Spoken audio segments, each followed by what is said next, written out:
இன்றே டவுன்லோட் செய்து உங்கள் ஃபேவரட் ஷோக்களை என்ஜாய் பண்ணுங்க.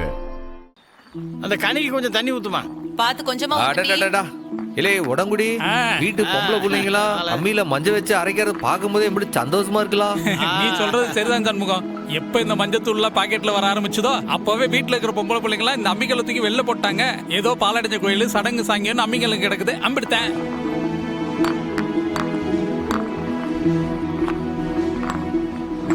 இலே கனி நீ என்னமா அரைக்க? உனக்கு அரைக்கலாம் வருமா? இல்ல என்ன நல்லா சம்மணம் போட்டு அரைக்கீங்க. இல்ல அங்க பாரு அத்தைய அந்த மாதிரி பொசிஷன்ல உட்காந்து அரைக்கணும்ல, அப்பதானே சுலபமா வரும்.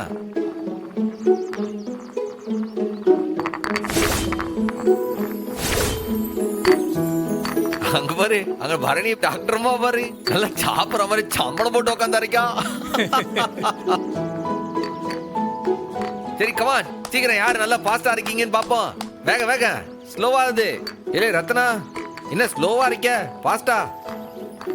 ஏல பிள்ளைய குளிச்சுட்டு தீச்சிட்டு எடுக்கிறதுக்கு மஞ்சள் துணி கட்டு வந்துருவாங்க. அவங்க தலையில வைக்கிறதுக்கு பூவும் வேப்பலையும் கேட்டு தானே எங்க? இலே வெட்டிக்கலே அண்ணே சொல்லுனே. இல்ல இந்த பூ எங்கள அண்ணே வண்டியில இருக்குனே. அண்ணே வெளியே வாடிடும்லனே, அதான் வண்டியிலே வச்சிருக்கேன். எப்போ இந்த பூவை வெளியில வச்சா வாடிடான், தேவைப்படும் போது எடுத்துக்கலாம். இப்போ வண்டியில இருக்கட்டும். நீ வேணா போய் நெல்லு மூட்டை வேணா எடுத்துட்டு வா. நானே போய் எடுத்துட்டு வரேன், நீங்க மற்ற வேலையெல்லாம் பாருங்க. நெல்லு குத்த உழக்க வேண்டாமா? உலக்கையே எடுத்துட்டு வரேன். ஏண்டி மஞ்சள் தானே அரைக்கிற, எதுக்கு வெங்காயம் உரிக்கிற மாதிரி கண்ணுல தண்ணி வருது? என் விதியை நினைச்சேன் அழுத. இப்ப என்ன? ஏய் நிதானமா கேள்வி கேட்டா எல்லா பொம்பளைங்களுக்குள்ளயும் 1000 வருத்தம் இருக்கும்டி. உன் புருஷன் உன் கூட இல்ல, அதனால நீ ஒன்னா வாழல. என் புருஷன் என் கூடயே தான் இருக்கான், நாங்க என்ன ஒன்னா வாழ்ந்துட்டு இருக்கோமா?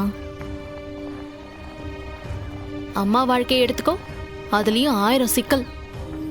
அவ்வளவு எதுக்கு? அதோ நிக்கிறாங்களே சப்த கன்னிகள், நிஜமா வாழ்ந்தவங்க தானே. 100 வருஷமா எதுக்கு கல்லா மாறி இங்கே நிக்கிறாங்க? அவங்க வாழ்க்கையில வந்த பிரச்சனைகளை தாங்க முடியாம சூசைட் பண்ணதுனால தானே. அவங்க செத்தா தெய்வமா கொண்டாடுறாங்க.